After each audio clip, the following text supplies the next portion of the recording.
Ayam masak merah. Nih dah dicampur nih kunyit campur garam. Lepas tu kita goreng dulu lah sebelum kita nak masak ayam sebenarnya kita goreng.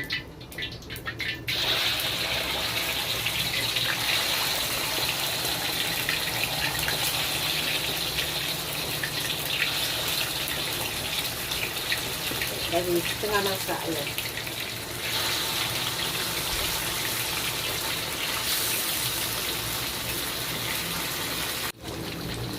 Ke bawang dulu untuk kita tumis ayam masak merah kita.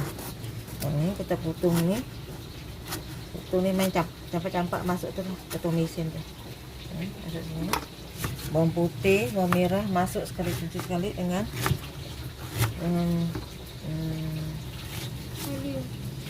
halia.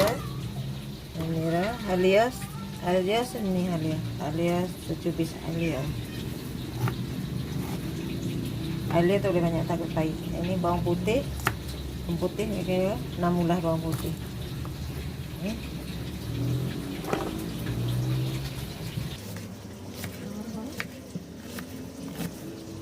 Lah, mesin canggih tu tak payah irit, tak payah putus rapat-rapat lah. Biasa mesin tak potong ni. Lepas tu masuk cili bawang.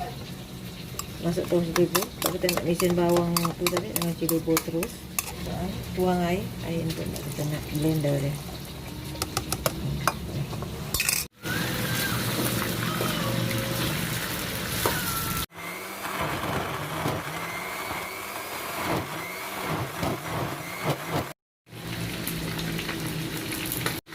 Ayam kita dah separuh masak nih, boleh angkat lah.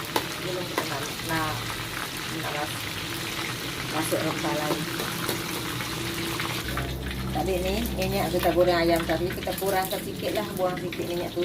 Dan ni kita tumis ni, tumis yang bawang halia kita buatkan tumis. Tunggulah bagi dia naik bau dulu. Ni dah naik bau dah. Dah naik bau, kita masuk ni. Masuk bunga cengkeh dengan kek manis. Lepas tu kita masuk ni Negi perasa. Garam sikit. Lepas tu gula perang.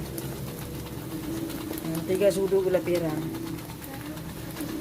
Garam kira 1 sudu teh lah. Dan tengoklah kalau rasa kurang masin boleh tambah. Lepas ni kita masuk sus tomato. Sus tomato punya 1 mangkuk ni tak banyak-banyak sangat.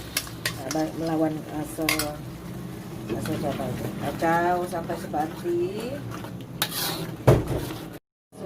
Masukkan ayam yang setengah masak tu tadi. Masuk ayam yang setengah masak. Kacau dia, biar dia mendidih sampai ayam termasuk rasa dia dah.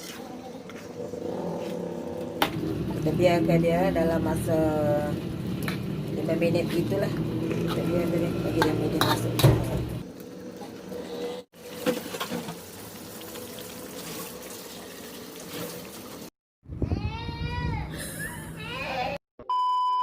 Siapa yang minat cuba share, like, subscribe, boleh cuba merasa. Jumpa lagi di resipi seterusnya.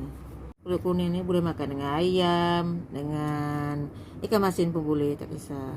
Ikut selera masing-masing.